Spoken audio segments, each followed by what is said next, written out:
கோட்டு சூட்டோட வா, அதுவும் இஷ்டம். நீ கோட்டு போட்டுனாவா இல்லை கோமணம் கட்டிக்கிட்டுனாவா, அதை பற்றி எனக்கு கவலை இல்லை. லாட்ரி சீக்கிரம் விற்கிற கம்பெனியை இன்னைக்கு தமிழ்நாட்டை ஆளுகிறது. தமிழ்நாட்டையே ஒரு லாட்ரி சீட்டு கம்பெனி ஆளுறது. ஒரே குடும்பத்தில் 3 பேர், ஆளுக்கு ஒரு கட்சி. நல்ல குடும்பம்.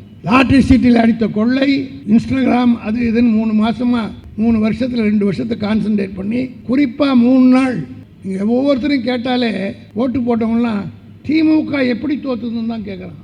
நாங்கள்லாம் போட்டோமே, வீட்டில் 5 பேர் இருந்தால் அப்பா அம்மா திமுகனுடைய ஸ்டான்ச் ஒர்க்கர்லாம் ஒழுங்காக அவங்க ஓட்டை போட்டாங்க. ஆனால் அவங்க வீட்டில் இருக்கிற ஓட்டு போட்டுதான்னா பாதி பேர் போடலை. ஒன்று மட்டும் சொல்லுகிறேன், நாங்கள் நினைத்திருந்தோமையானால் இந்த ஆட்சியை அமையாமல் செய்திருக்க எங்களால் முடிந்திருக்கும்.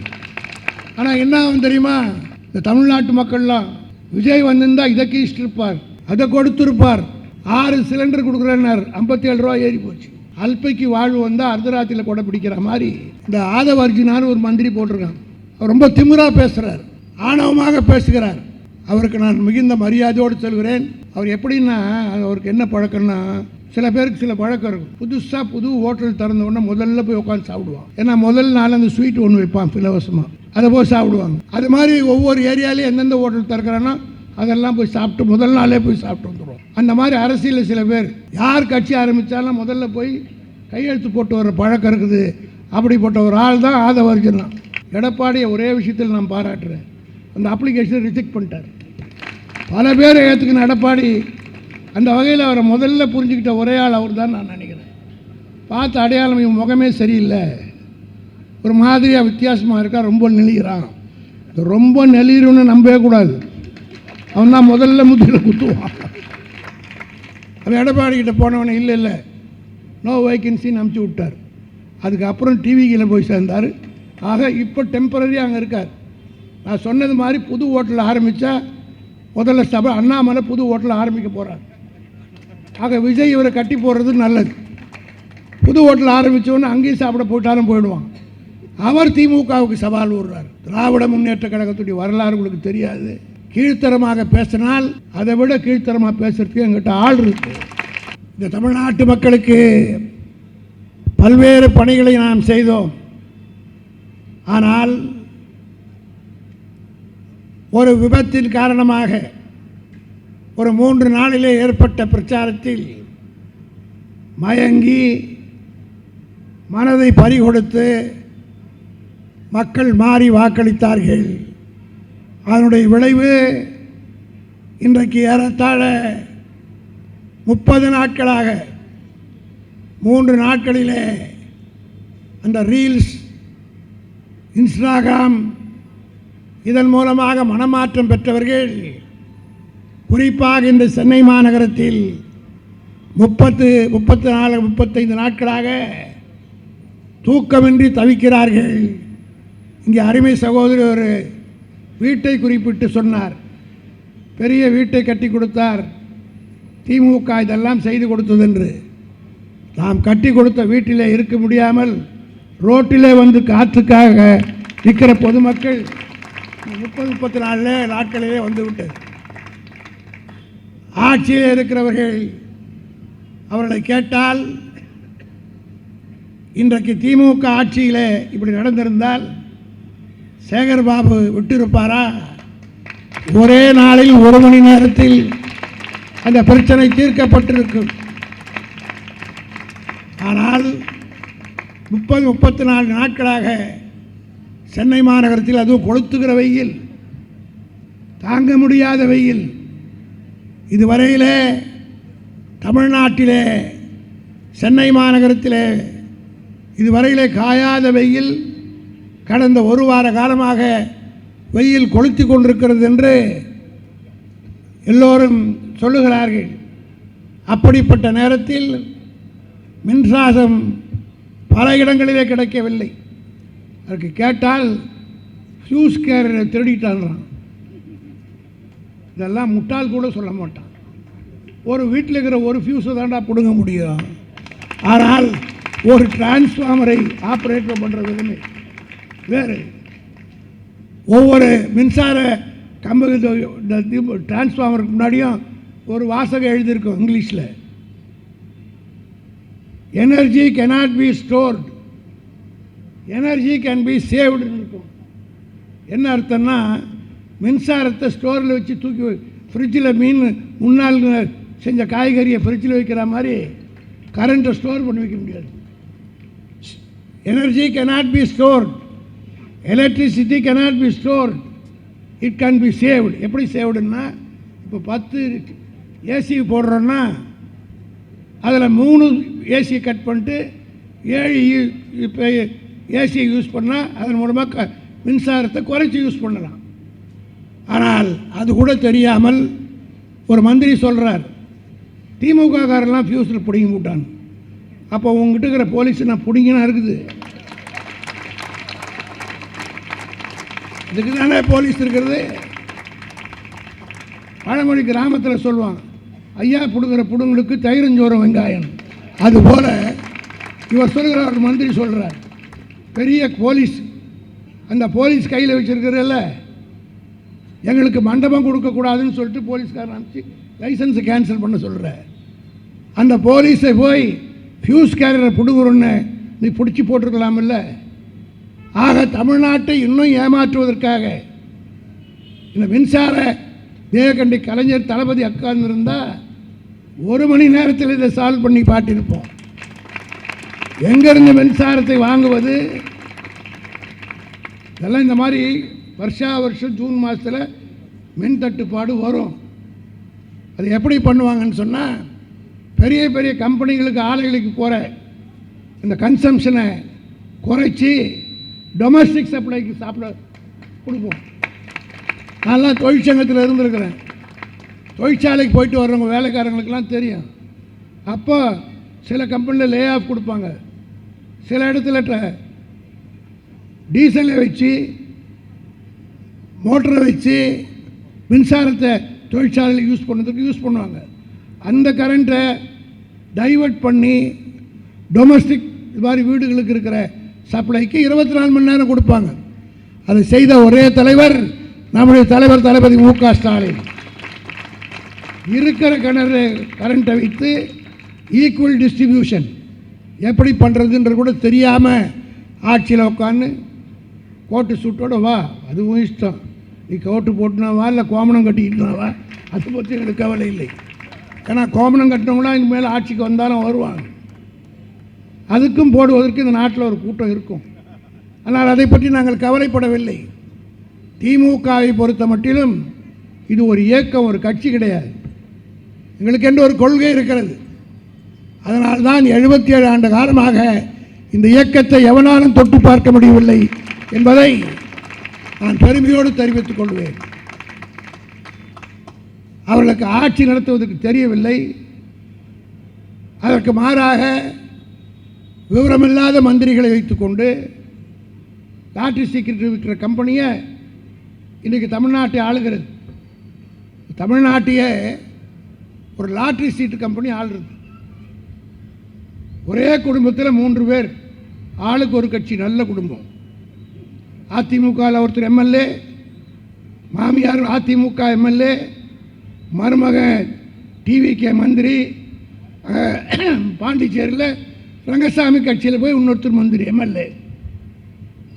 லாட்ரி சீட்டில் அடித்த கொள்ளை, அதன் மூலமாக இந்த இன்ஸ்டாகிராம் அது இதுன்னு 3 மாதமாக 3 வருஷத்தில் 2 வருஷத்தை கான்சன்ட்ரேட் பண்ணி, குறிப்பாக 3 நாள் நீங்கள் ஒவ்வொருத்தரையும் கேட்டாலே ஓட்டு போட்டவங்களாம் திமுக எப்படி தோற்றுதுன்னு தான் கேட்குறான். நாங்கள்லாம் போட்டோமே. இது எப்படின்னு சொன்னால் என்ன ஆச்சுன்னா, எல்லாரும் பால் ஊற்றுறாங்களே, நம்ம மாத்திரம் தண்ணி ஊற்றுவோன்னு ஆச்சு. வீட்டில் 5 பேர் இருந்தால் அப்பா அம்மா திமுகனுடைய ஸ்டான்ச் ஒர்க்கர்லாம் ஒழுங்காக அவங்க ஓட்டை போட்டாங்க. ஆனால் அவங்க வீட்டில் இருக்கிற ஓட்டு போட்டுதான்னா பாதி பேர் போடலைன்னு சொன்னால் அவங்க கம்பல் பண்ணலை. இதெல்லாம் நாம் கோட்டை விட்டுட்டோம். நாம் ஒன்றும் ஆட்சி தோக்கலை. ஏறத்தாழ 74 தொகுதியில் ஜெயிச்சிருக்கிறோம். 18 தொகுதியில் 1 ஓட்டுலேருந்து 1000 ஓட்டுக்குள்ளே தோற்றுருக்கோம். பெரிய கருப்பன் திருப்பத்தூரில் 1 ஓட்டில் தோற்றுருக்காரு. அதே போல் கும்பகோணத்தில் 600 ஓட்டு. ஆக தமிழ்நாட்டில் 18 தொகுதிகளில் 1000 ஓட்டு கிட்ட தோற்றுருக்கோம். கொஞ்சம் கவனமாக வேலை செஞ்சுருந்தோமா, அந்த 18 இந்த பக்கம் திரும்பி இருந்தோன்னா ஏறத்தாழ 92 இடம் நம்ம, அவன் 88. கவர்னர் நம்மளை தான் ஆட்சி அமைக்க கூப்பிட்டுருக்கணும். அப்படி ஒரு ஆட்சியில் அமர்ந்து எவன் காலிலே உழுந்து ஆட்சியில் அமர வேண்டிய அவசியம் நமக்கு கிடையாது. ஒன்று மட்டும் சொல்லுகிறேன், நாங்கள் நினைத்திருந்தோமையானால் இந்த ஆட்சியை அமையாமல் செய்திருக்க எங்களால் முடிந்திருக்கும். ஆனால் என்ன ஆகும் தெரியுமா? இந்த தமிழ்நாட்டு மக்கள்லாம் விஜய் வந்திருந்தால் இதை கீழ்ச்சிருப்பார், அதை கொடுத்துருப்பார். 6 சிலிண்டர் கொடுக்குறேன்னார், 57 ரூபா ஏறி போச்சு. வந்து உட்காந்து 57 ரூபா ஏறி போச்சு. 6 சிலிண்டர் கொடுக்க போகிறார், நீங்கள்லாம் வாங்கிக்க போகிறீங்க. கேட்காமலே 8000 ரூபாய் போட்ட தலைவன் தளபதி மு.க. ஸ்டாலின் என்பதை அப்போதான்டா உணர்வீங்க, அப்போதான் உணர்வீங்க. கூட ரவிச்சந்திரனோட பேசிட்டு வரும்போது சொன்னேன், இந்த வால் டாக்ஸ் ரோடு எப்படி இருந்தது எங்களுக்கெல்லாம் தெரியும். இந்த ஒற்றவாடை தியேட்டர்னு ஒன்று இருந்தது, அது அண்ணா கூட்டம்லாம் நடக்கும்போது நாங்கள் வந்து பார்த்துருக்கோம். இந்த தொகுதிக்குள்ளே நுழைய முடியாது. சென்ட்ரல் ஸ்டேஷனில் மூக்க வச்சா அங்கே போய் மின்ட்டு இந்த கிருஷ்ணா தேட்டர் இருக்கா, கிருஷ்ணா தேட்டர் தான் இது, அந்த பிரிட்ஜு ஏறுறவர்கள் பிரிட்ஜு கூட அப்போ கிடையாது. மூக்கு எடுக்க முடியாது, அவ்வளோ நாற்றம் அடிக்கும். இன்றைக்கு ஒரு சந்தன காடு மாதிரி ஆக்கி பார்க்குற அந்த கல்யாண மண்டபத்தை ஓட்டு போடாங்கள போகிறதுக்கு முன்னாடி அந்த மண்டபத்தை ஒரு வாட்டி பார்த்துட்டாது போடுங்க.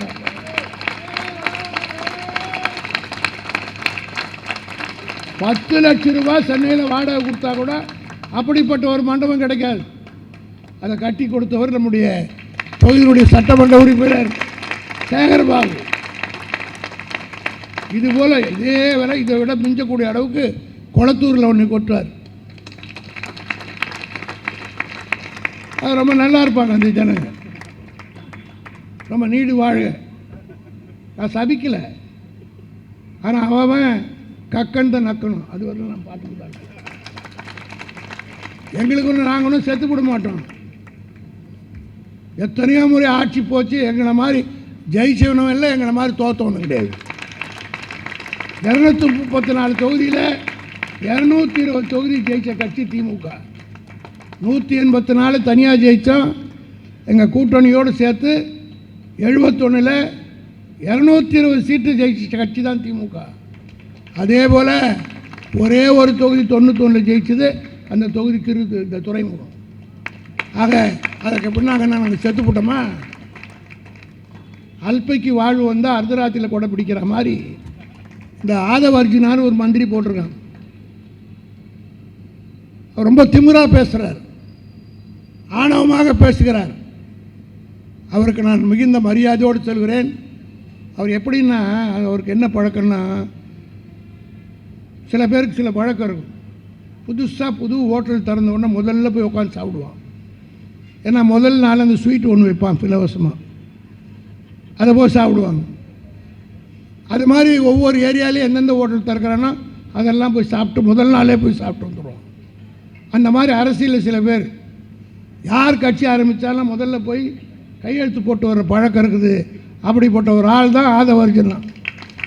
முதல்ல நம்மக்கிட்ட கையெழுத்து போட்டான், கையெழுத்து செல்லில் போடான்னு அனுப்பிச்சி விட்டோம். அடுத்து விசிகே கிட்ட போகிறார், அவர் பக்கத்தில் வச்சுன்னு கொஞ்சினார். ஒரு எம்பி சீட்டு கொடுப்பாருன்னு நினச்சாரு, கொடுக்கல. உடனே அதிமுகவுக்கு போய் அப்ளிகேஷன் போட்டார். எடப்பாடியை ஒரே விஷயத்தில் நான் பாராட்டுறேன், அந்த அப்ளிகேஷனை ரிஜெக்ட் பண்ணிட்டார். பல பேர் ஏற்றுக்கின எடப்பாடி. அந்த வகையில் அவரை முதல்ல புரிஞ்சுக்கிட்ட ஒரே ஆள் அவர் தான் நான் நினைக்கிறேன். பார்த்த அடையாளம், இவன் முகமே சரியில்லை, ஒரு மாதிரியாக வித்தியாசமாக இருக்கா, ரொம்ப நெளிகிறான். ரொம்ப நெளிருன்னு நம்பவே கூடாது, அவன் தான் முதல்ல முதுகில் குத்துவான். தயவுசெய்து யாரும் பொம்பளை ஆம்பளை இருந்தால் கோச்சிக்காதீங்க. ஒரு பழமொழி சொல்லுவாங்க, அழுகுற ஆம்பளையும் சிரிக்கிற பொம்பளை நம்பக்கூடாது. அதுபோல் இந்த மாதிரி நெளிஞ்சு கிழிஞ்சு வந்து வர்ற மாதிரி அவன் எடப்பாடிக்கிட்ட போனவனே இல்லை நோ வேக்கன்சின்னு அனுப்பிச்சி விட்டார். அதுக்கப்புறம் டிவிக்கில் போய் சேர்ந்தார். ஆக இப்போ டெம்பரரியாக அங்கே இருக்கார். நான் சொன்னது மாதிரி புது ஹோட்டலில் ஆரம்பித்தா முதல்ல சபை அண்ணாமலை புது ஹோட்டலில் ஆரம்பிக்க போகிறார். ஆக விஜய் இவரை கட்டி போடுறது நல்லது. புது ஹோட்டல் ஆரம்பித்தோன்னு அங்கேயும் சாப்பிட போயிட்டாலும் போயிடுவான். அவர் திமுகவுக்கு சவால் விடுறார். திராவிட முன்னேற்ற கழகத்துடைய வரலாறு உங்களுக்கு தெரியாது. கீழ்த்தரமாக பேசினால் அதை விட கீழ்த்தரமாக பேசுறதுக்கு எங்கிட்ட ஆள் இருக்கு. என்ன செய்கிறது ஒன்றும் தெரியல, ஆட்சி நடத்த தெரியல, கரண்ட்டை சால்வ் பண்ண முடியல. இன்னைக்கு காலையில் நான் அறிவாலயத்தை விட்டு வெளியே வர்ற போது கலைஞருடைய பிறந்தநாள் விழாவை தோமுசா பேரவையின் சார்பில் டியூசிஎஸில் கலைஞர் படம் வச்சு ஒருத்தர் மாலை போட்டு அங்கே இருக்கிற தொழிலாளிகள் எல்லாம் கொண்டாடி இருக்காங்க. இது நான் உலக மகா குற்றமா? இங்கே அந்த சகோதரி பேசுனது போல கலைஞர்னு ஒருத்தர் இல்லைன்னா நீயே இல்லை, உங்கள் அப்பனும் இல்லைடா. உங்கள் அப்பனுக்கு கதை வசனம் எழுதி கொடுத்து டைரக்ட் பண்ண சொன்னவனே என் தலைவர் கலைஞர் தான். அப்போ சின்ன பையனாக இருக்கு நின்ன ஃபோட்டோலாம் போடுற அந்த கலைஞர் படத்தை வைத்து விழா நடத்தியதற்காக 21 தொழிலாளியை சஸ்பெண்ட் செய்வதற்கு நோட்டீஸ் கொடுத்துருக்காங்க. இங்கே பத்திரிகையாளர் வந்திருப்பார்கள் என்ற காரணத்தினால் நான் தெரிவித்துக் கொள்ள விரும்புகிறேன். இப்படிப்பட்ட கீழ்த்தரமான காரியங்களிலே கலைஞர் படத்திற்கு அரசு விழாவை நடத்துறீங்களா இல்லையா? நீ போய் மாலை வச்சல்ல, மந்திரி வச்சால, அவனுக்கு தூக்கிக்குள்ளே போட வேண்டியதானே, அவனுக்கு நோட்டீஸ் கொடுக்க வேண்டியதானே. என்ன முட்டாள்தனம்! கலைஞருடைய பிறந்தநாள் விழாவை அரசு விழாவை நடத்தணுன்றீங்க. உங்கள் அமைச்சரே போய் மாலை போட்டார். ஆக அரசாங்கத்தில் பணியாற்ற ஒரு தொழிலாளி போய் படத்துக்கு மாலை போட்டால் எதுனா உலகமகா குற்றமா? நீ நோட்டீஸ் கொடு. இதை ஒன்றை வச்சே உன் ஆட்சியை காலி பண்ணுவதற்கு திராவிட முன்னேற்ற கழகத்துடைய தொண்டன் தயாராகி விடுவார் என்பதை மட்டும் இந்த நேரத்தில் தெரிவித்துக் கொண்டு, யாரும் நம்ம கட்சிக்காரங்க எந்த சோர்வும் அடைய வேண்டியதில்லை. நான் ஒன்றும் துவக்கலை. ஒரு விபத்து ஏற்பட்டு ஒரு ஆக்சிடென்ட் ஆகி நடந்தது. அந்த ஆக்சிடெண்ட்டில் ஒரு சிறு காயம் ஏற்பட்டிருக்கு, அவ்வளோதான். அந்த காயத்தை நம்முடைய சேகர் பாபு போன்ற தோழர்கள் மிக விரைவிலே அந்த காயத்தை சரி செய்திருவாங்க. இன்னும் ஒரு 6-7 மாதத்துக்கு பிறகு தேர்தல் வரும், உள்ளாட்சி தேர்தல். அந்த தேர்தலிலே எந்த கவுன்சிலரும் யாரும் அவங்க ரூலிங் பார்ட்டி அப்படி இப்படிங்கிற ஒரு பயமோ அச்சமோ யாரும் உங்களுக்கு தேவை கிடையாது. உங்களுக்கு இருக்கிற அதிகாரம், நான் ஜெயலலிதா முதலமைச்சராக இருக்கிற போதும் சேர்மனாக இருந்தவன், எம்ஜிஆர் சீஃப் மினிஸ்டராக இருக்கிற போதும் சேர்மனாக இருந்தவன், கவர்னர் ஆட்சியிலும் சேர்மனாக இருந்தவன், கலைஞர் ஆட்சியிலும் சேர்மனாக இருந்தவன். ஆக உள்ளாட்சி அமைப்புகளில் இருக்கிற நகரமன்ற உறுப்பினருடைய அதிகாரத்தை பறிப்பதற்கு யாருக்கும் உரிமை கிடையாது என்பதை ஒவ்வொரு மாநகராட்சி மன்ற உறுப்பினரும் புரிந்து கொள்ள வேண்டும். ஏதோ அவங்க ரூலிங் பார்ட்டியாக வந்துட்டாங்க. இங்கே பொறுத்த மட்டும் நம்ம தான் ரூலிங் பார்ட்டி. கவுன்சிலரை நம்ம தான், எம்எல்ஏவை நம்ம தான், எம்பியை நம்ம தான். யாராவது எதாவது கேட்டால் சொல்லுங்கள், ஏய் எல்லாம் நாங்கள் தான், இதுக்குள்ளே நுழையாது. பக்கத்து ஊருக்கு போ, அங்கே போனால் என்ன சொல்லணும், எம்பி எங்காள், கவுன்சிலர் எங்காள், நடுவில் நீ ஒருத்தன் தான், அப்படி ஓரம் இல்லை. ஆகவே என்று சொல்லிவிட்டு தீவிரமாக வழக்கம் போல் பணியாற்றுங்க. இந்த சோறு அடைகிறதெல்லாம் வேணாம். இன்னும் 6-7 மாதத்துக்குள்ளே எல்லாம் மாறும். மாறுகிற போது இது நம்ம நாடு, நம்மளை விட்டு போகாது, நம்மக்கிட்ட தான் வந்தாகணும். ஆகவே இந்த நாட்டை காப்பாற்றுவதற்கு ஏற்ற தலைவர் நம்முடைய ஒரே தலைவர் தளபதி மு.க. ஸ்டாலின் தான் என்பதில் அந்த உறுதியோடு நாம் பணியாற்ற வேண்டும் என்று கேட்டு விடைபெறுகிறேன். நன்றி, வணக்கம்.